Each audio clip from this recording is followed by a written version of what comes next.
Today's session, we're going to go into what I call EDA essentials. Okay. So to me, those are the essential functions of EDA, the things that really make it kind of special and give you some ability to do stuff that you can improve the business with. Okay. So we talked a little bit yesterday during our intro session about the home screen and dashboards and favorites and alerts and all that. But we also mentioned that all of those things, dashboards, favorites, and alerts, are all derived from a database, right? So we're gonna go into a database. We're gonna spend the most of our time in our essential session because the database, as I said, is the heart and soul of EDA. Now we've gone over the basics, right? How we can use dimensions to focus on our values, how we can change our aggregation value by changing our measure, right? We can adjust the way the grid looks with our periods. We can adjust how time flows in our data set with the modes. We can adjust how the grid looks. We can adjust how time looks with our periods, right?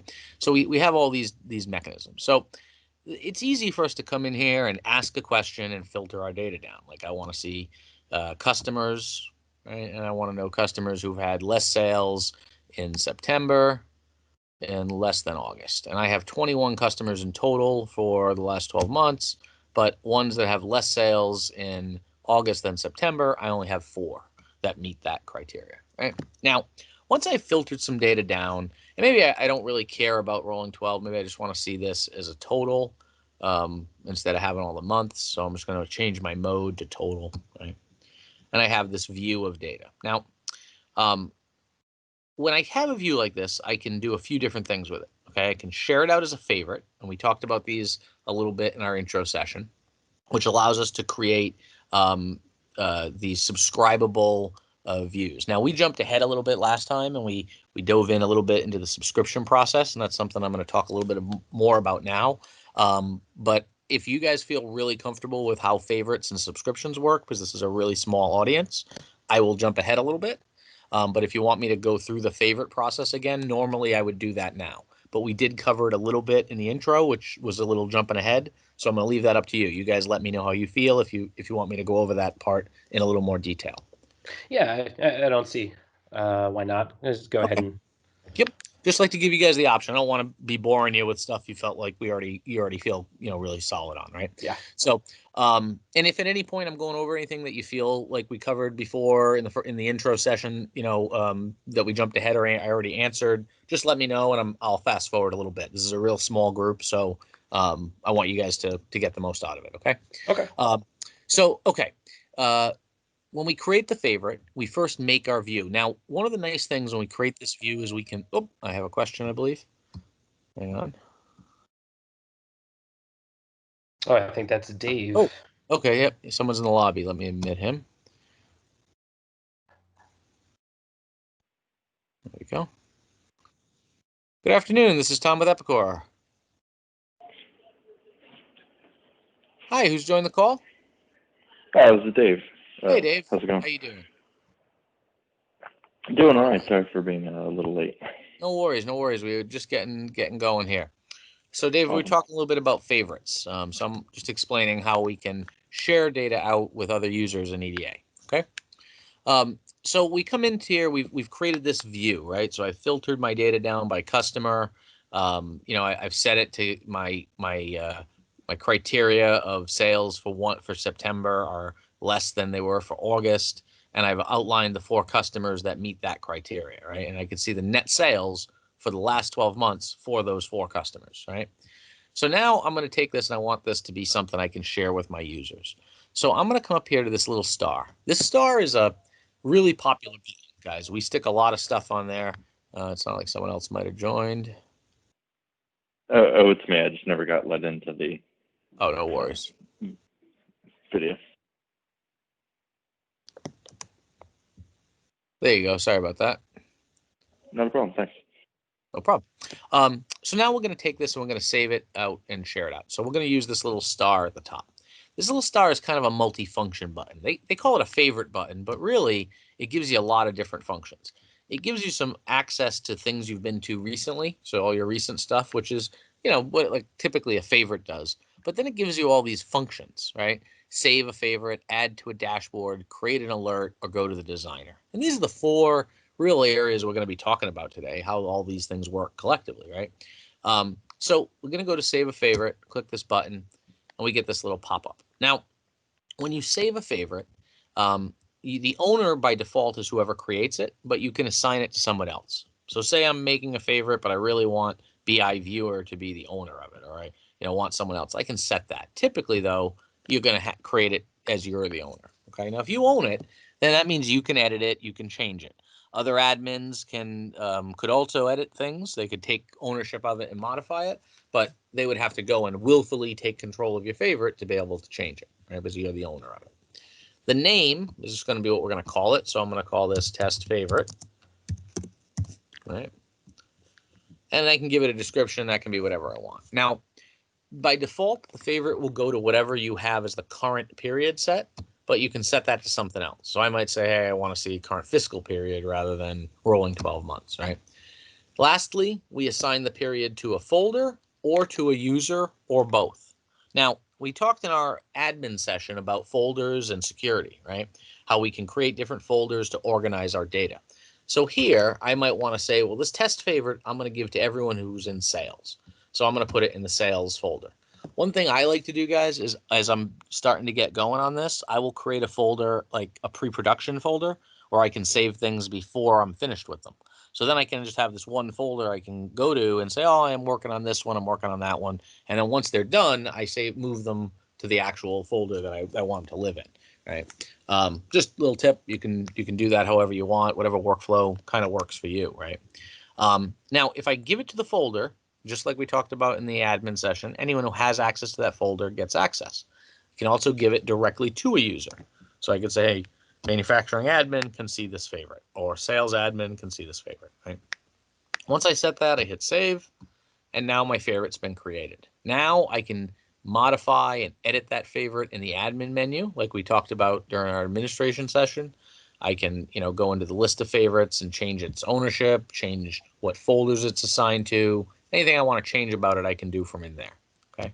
So if I was to go in here, there's my test favorite, and I can highlight it. I can change its folder settings.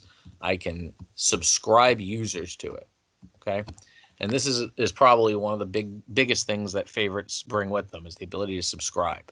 So if you have something you want your users to see every Monday morning, you build your view that has variants of this month to last month, or maybe declining products, top 10 products with declining sales to go push those products, right? Whatever you want to look at becomes a view that you can assign to that user, and then we can schedule how we want them to receive it, maybe as a CSV or as a PDF or just an HTML link back to the dashboard. And then we can schedule the frequency at which we want that to go out. And this will just send out an email and out to them on a regular basis, right? So as you add more users, you have more people to choose from, but this becomes a really great way to communicate data out to people who might otherwise not use EDA. You only need to have a minimal viewer license to be able to receive favorites. So you can get someone a viewer license, and then you can send them all the favorites that they might want to see.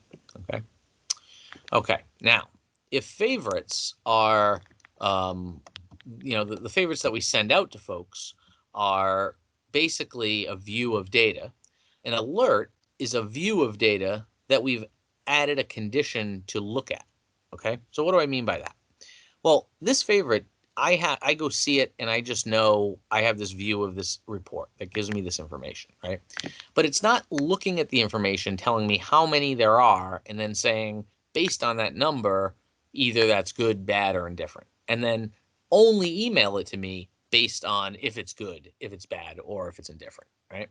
So we can go in and take the same way we created a favorite, and we can do what's called an alert, okay? So if I come in here and I go under create alert, it's going to be very similar, right? I can give it a name and all that good stuff. I can also decide how I want to look at it. Do I want to see a count of my data? Do I want to see a sum? Do I want to see an average? When my average sale price is below a certain level, then let me know. Maybe if I do a count here, it's going to say, hey, when the number of customers who have less sales this month than last month is greater than 3, alert me, right? So you can create these conditions in here to have this thing reach out to you and let you know. So here I'm going to say, well, count is what I'm going to do. And I'm going to say red is going to be from 10 to 1,000. I don't care, you know, anything over 10, I want it to be red. Yellow is going to be, say, from 5 to 9. And from 0 to 4 is going to be green, right? And now I can create this alert. Oh, must be unique. I'll give it a different name. Alert.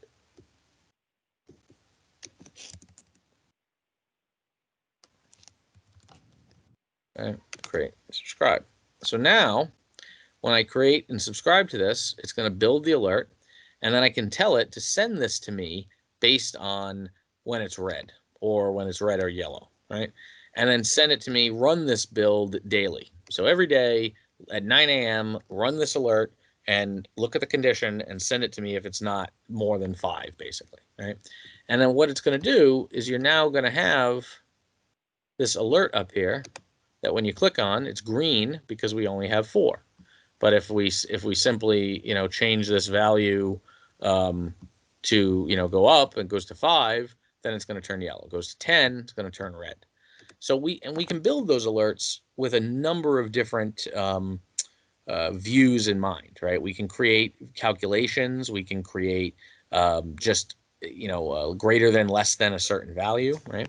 So the way we do all that, the way we can build those kind of conditions is through this advanced search. Now, to me, there are 2 pieces I really make sure I want to cover well and that you guys understand in the essential session, besides alerts, favorites, and dashboards, right? And those 2 pieces are the advanced search and the custom mode, okay? The advanced search allows you to build kind of Boolean search criteria around the dimensions and the measures. This allows you to kind of ask business questions and get your data to return results based on what you're asking. So if you were to say to me, hey, show me all customers this year who have sales last year greater than $500,000, right? Or show, or just looking at the numbers real quick. Let's see. Let's do more than $100,000, right? So I want to know all customers this year who last year at the end of the year did more than $100,000 worth of sales. So I'm going to come into my advanced search, okay? Now, again, remember I told you guys in the first couple sessions, EDA has a great help guide, and the way things work in one section is very similar to how they work in another. The advanced search and the custom mode have a lot of similarities you're going to see, okay? The way they work mechanically, just the layout, and as well as the help guide. They both have a great help guide that explains this, okay? But when you come into advanced search, you have up top the drop down that lets you select the dimension that you want to drive the search. Now, you can create multiple search criteria against multiple dimensions. Each time I do that, if I say, hey, I want to search customer, and I want to click on this little green plus sign to add my condition. Now I have 5 types of conditions I can add. I can add a calculation that allows me to add multiple lines and build like an algebraic formula to look at the data, right? I can add an entity, which looks at just the name of the dimension, right? So it's very simply a search by the value of the dimension. Like I want to see anything that the name equals surgical, right? I can do a measure, which looks at just the value, and I can define what that value is going to be. I can do a property, which looks at the properties of the dimension I select. Or I could do a variance, which is very similar to a calculation, but much more simple. It doesn't allow you to edit it, right? So let's take a look at each of these real quick. Calculation. Well, when I select calculation, I get one line with this plus sign. And every time I click the plus sign, I can add a new measure line. This here is the measure button, okay? This button lets you select everything you have up here. Okay, so all the functions that you have up here, when I go into this advanced search and I say, I'm going to create a calculation, and my calculation, I'm going to add 1 measure, I'm going to add 2 measures. And my calculation, I'm going to come in here and I'm going to say, well, what do I want this top line to show me? I want it to show net sales for, say, I don't know, The previous custom year, I'm going to go for 2019. All right. Now, if I want this to run forever, I could use offsets. So you remember we talked about offsets in the admin session yesterday.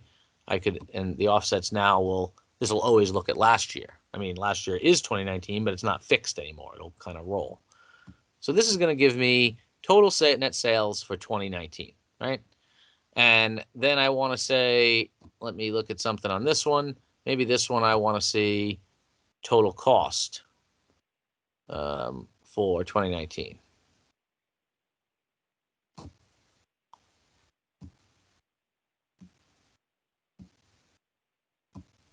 Okay, I'm going to do it last year. Okay, now you notice each of these measure buttons I added has a letter, an A and a B. And I have this expression box. So now I can write a formula. I could say A minus B. So my total net sales minus my total cost is going to give me a value. And I want to only see customers where A minus B is greater than whatever number I want that to be, whatever I decide is going to be the value.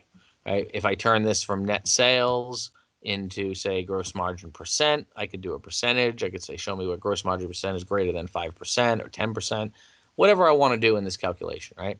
I can add up to 5 lines here of calculation values. So I can keep adding them here, right?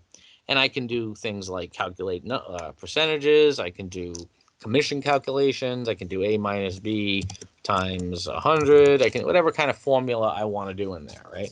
So I can, bracket these things to set operators, and I can basically write a formula in here to create that calculation, and then say the value that this thing comes out to is greater than a certain number. If so, show me those customers. So the calculation can be really, really dynamic and advanced, or it can be really, really simple. Just depends on what you want to build. Okay.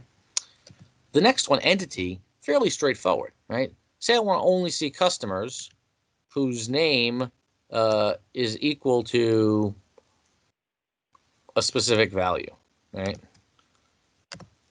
Now it's just going to return that value for that customer. If I apply this, I'm just going to get one customer. Now I'm only looking at customers with activity. So if I said with no activity, there it is. I had no activity, right? So I'm just going to filter down to that one individual customer. So that one really is dimensional related, okay? Measure is very simple again. This is where I select a measure, right? I want to know where net sales for last year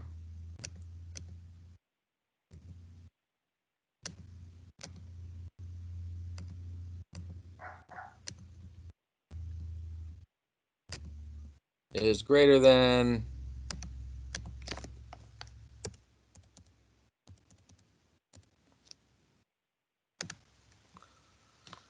and there we go.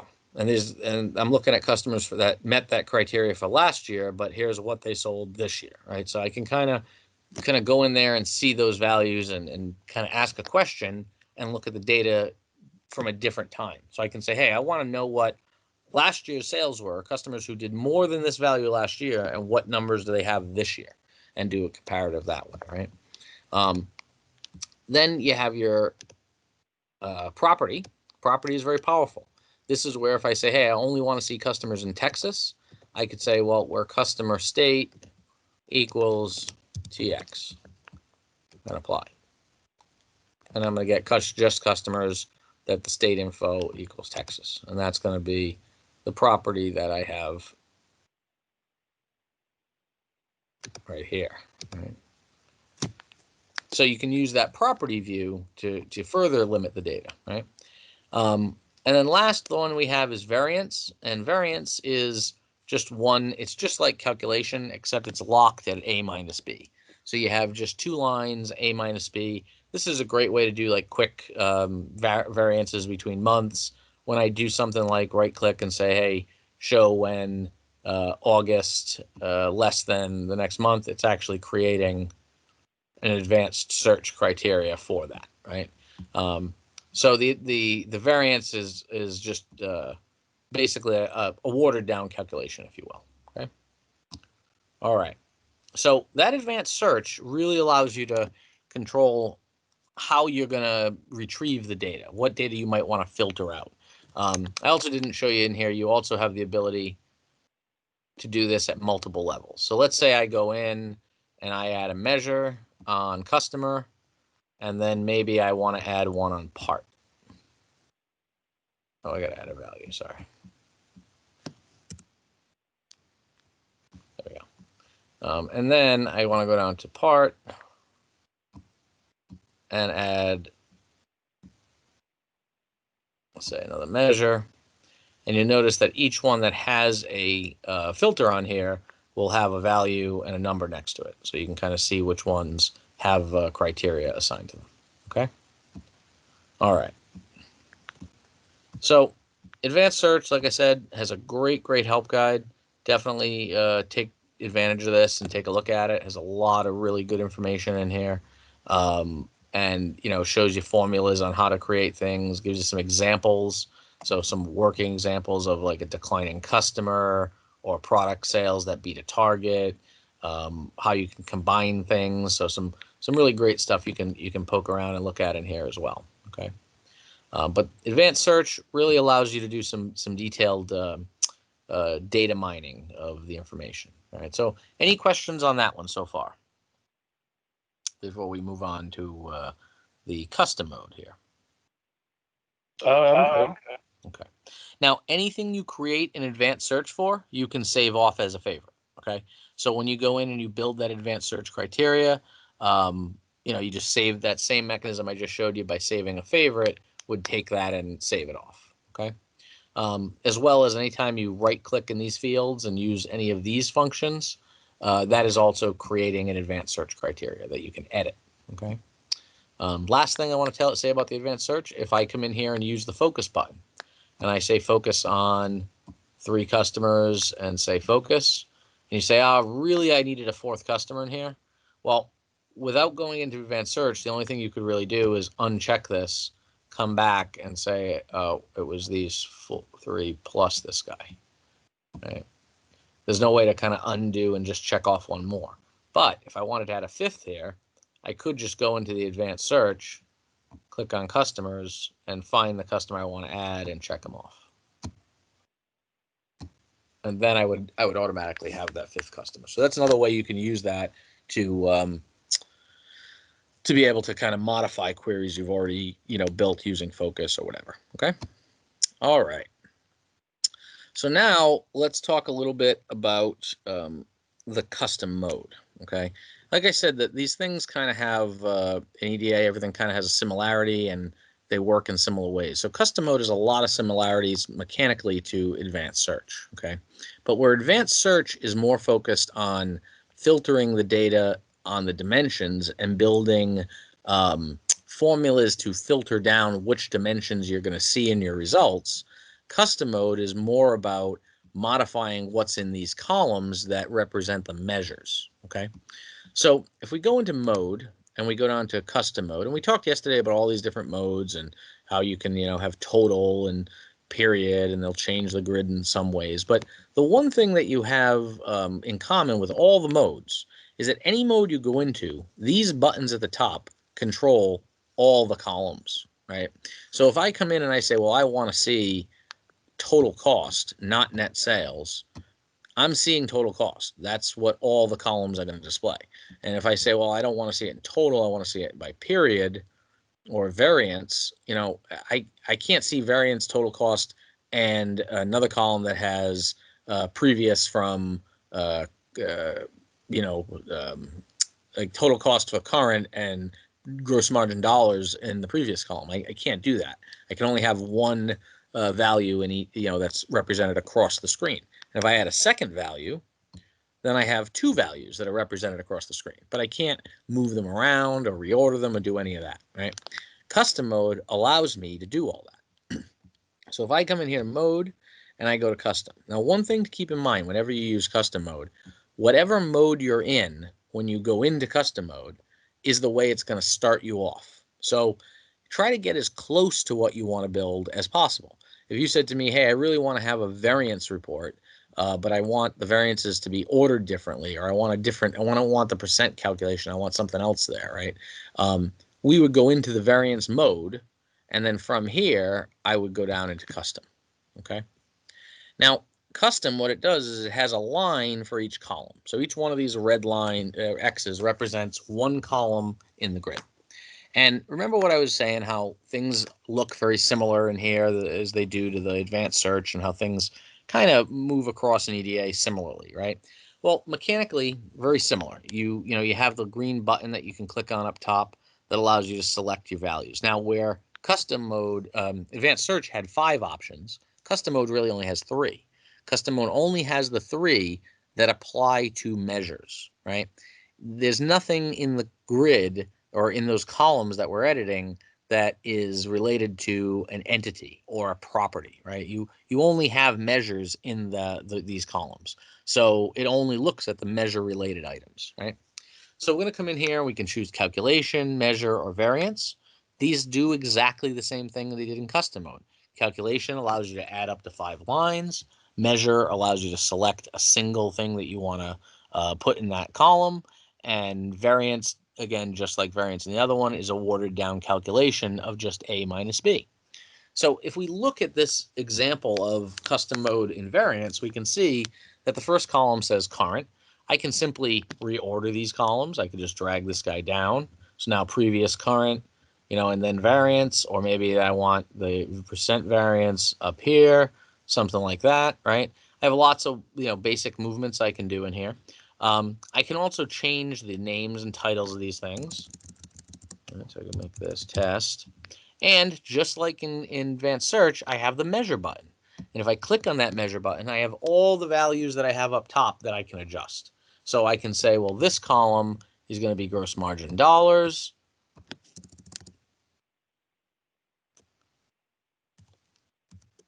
And then I'm going to add another column with a measure. I'm going to drag it up here in the middle. And I'm going to call this cost. Set this one to cost, right?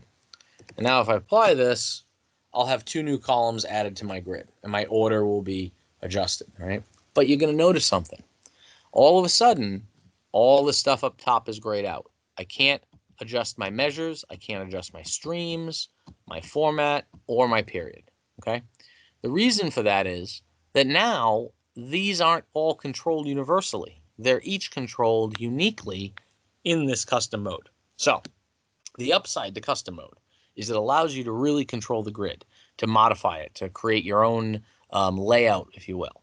The downside to custom mode is once you turn it on, it's a little more work to be able to modify and maintain what's in that grid, right? You can't just simply say, hey, I want to see a different period for this. Well, now you'd have to go into custom mode, and you'd have to set the period at each column. So what period is this column looking at, right? And it allows you to be able to do that at every level of the report. So it gives you a lot of granularity, but it also means that you have to maintain it at a little bit more work, right?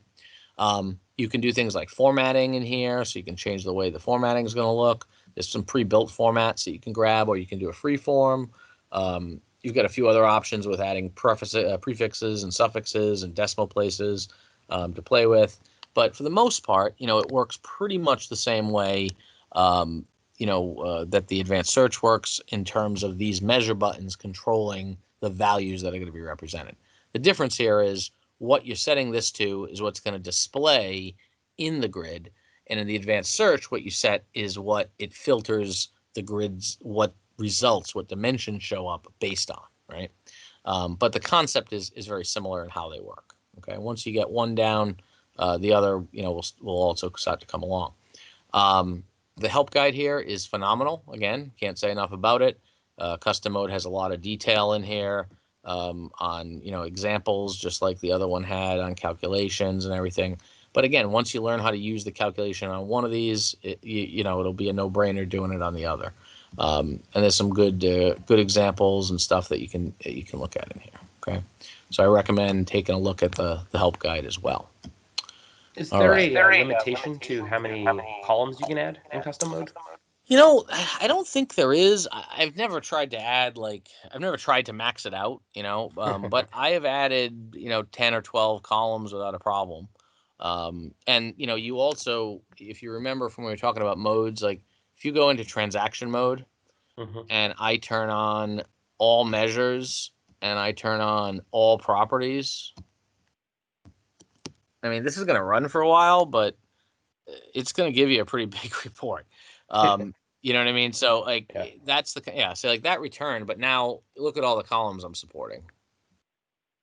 Right. You know what I mean? So you can do it. It's not a matter of can you do it. It's more a matter is is there a good reason to do it? So I would say if you try to only build stuff that is um, if you try to build stuff you need, I think you'll be fine.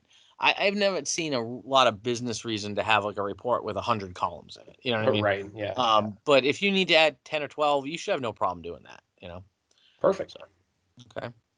Um, but the custom mode, like I said, very powerful. It lets you create a lot of unique views in here. And then those views, if you remember, we talked yesterday about about the dashboards and the charts and graphs. Those same views allow you to turn things that you create in custom mode into very specific views on a dashboard, right? So we can easily come in and take a custom mode view. I'm going to say, look, give me a list by customer. And then maybe I want a calculation that doesn't exist as a measure, right? I could come in here and I could say, well, I'm going to do total. And then I'm going to go, I have every measure turned on. That's why that's crazy. Go none, go total net sales, right? So I do something like that. And then I go into custom mode. And maybe I say, well, I don't want that to be total. I want this to be a calculation. And maybe my calculation is going to be, whatever formula I wanna write.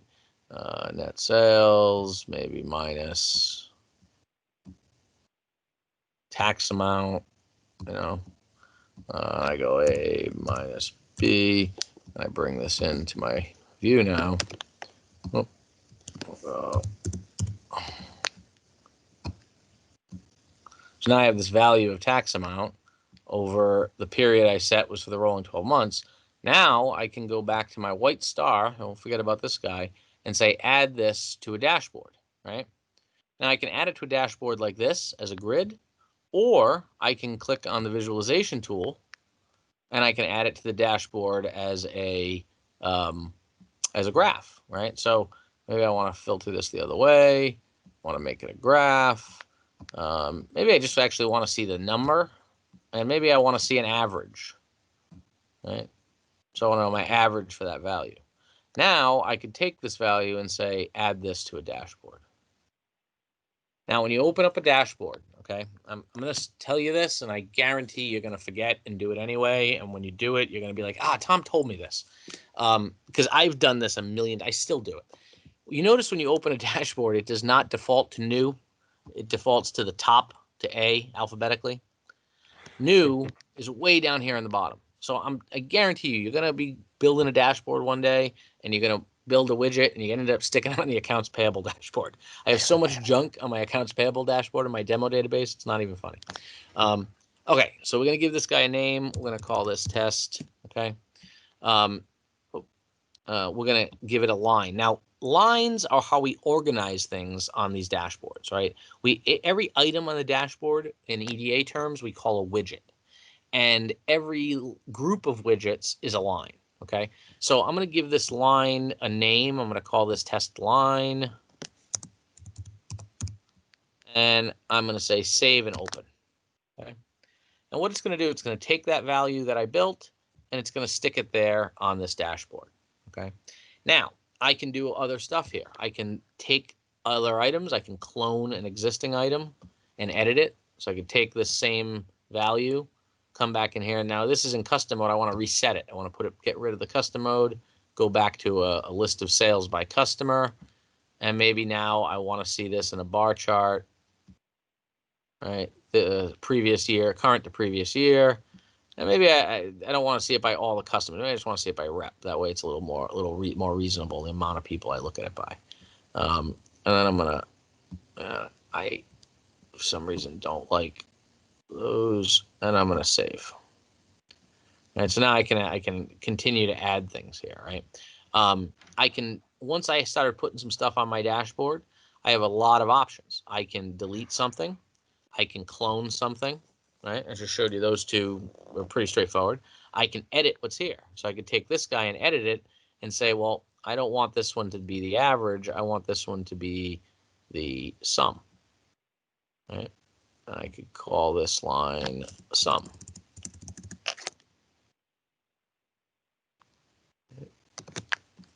So now I get the sum, and then this line, we're going to edit. I'm going to call this line average.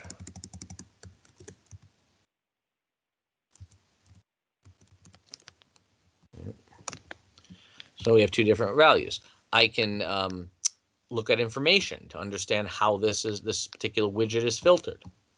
I can analyze the widget to drive back to the database, right, and have all my functionality here. Or I can export it as a graphic, okay?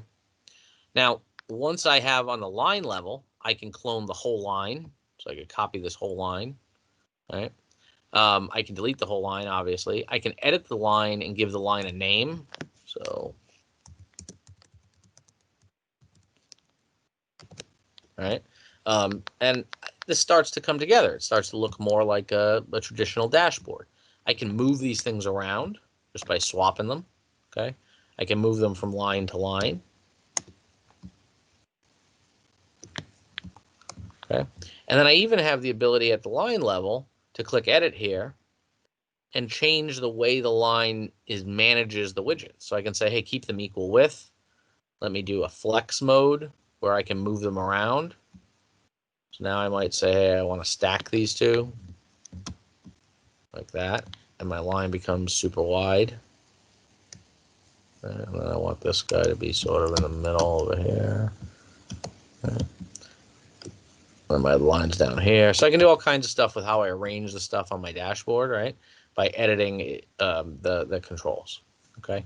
But the idea is once you've added stuff to the dashboard, now when we go back to our Epicor, we're going to have a new dashboard created. It'll be down at the bottom probably. That I can share out with users just like I share out favorites. Right? I can create and I can drive back to this thing. I can go into my administration functions like we talked about yesterday, and I can go into my dashboards, and I can find my test dashboard, simply highlight it, share it out, and select the folder I want to assign it to users. All the same stuff we've talked about with favorites and alerts can be done here with the dashboard, right? And you can add as much content you want to a dashboard. You can create, there's not really any limit on the length or how much you're going to put on a page. I personally think there's some little bit of an art to making a useful dashboard and not having it be too long. Like sometimes I'll have customers who build dashboards that scroll for like a month of Sundays that, you can just be sliding down for a week. And to me that, the stuff on the bottom people never get to. So I'm a big fan of trying to keep your dashboards to like one page, sort of like web page rules, but yeah, it allows you to really kind of be able to build these informative views. Now, some other stuff you can do with these dashboards is turn them into what I refer to as scorecards. So say I took this guy and cloned it real quick and edited it and said, hey, let's make this back a grid by customer sales rep. All right. Well, now I might be a sales manager and I might be meeting with my reps. And I say, okay, I'm going to meet with Jim. So I'm going to highlight Jim in this list and say focus. And the whole chart is now going to focus down just to Jim's sales, right? So you can put things on a dashboard and then add filters that can filter down to make them very specific for that topic. So you can have something that gives, a list of all the customers, that customer's top 10 products, maybe their average sale price, their average order lines, information that a sales rep could use when he's out there talking to them, right before he goes to walk into the customer, he comes in here, clicks on, the customer's name, hits filter, and boom, there's all the information he needs to be able to go and make that deal, right? So that's sort of the idea behind these filters that kind of drive that access. Right? Cool. So, all right. Lots of pre-built dashboards that you can play with. We love to sell this all as, hey, it's all wonderful pre-built content that that you can just out of the gate. Sales tells you get all this great stuff. What I like to tell you in reality, all of this stuff to me is templates, and you're going to want to go through and look at what's on these and tweak them and edit them a little bit to make them yours, right? So that they answer the business questions that are important to you and to your business. Because honestly, there's no way in building this stuff as like off the shelf content that we can know every question that you want to answer, right? So we give you this to show you a lot what's there, what other people have asked for, but you want to tailor this and modify it to give you your values, right? So definitely explore these, poke around a little bit. But at the end of the day, you're probably going to take things from one to the other. It's very easy to move something. So like if we wanted to, I want this gross margin chart. How do I move that to my dashboard? You simply analyze it, right? Once it opens and analyzed, you flip it back to a chart. You go star, add to dashboard. I'll put it on our dashboard that we just built. A new line, call it copy, save and open.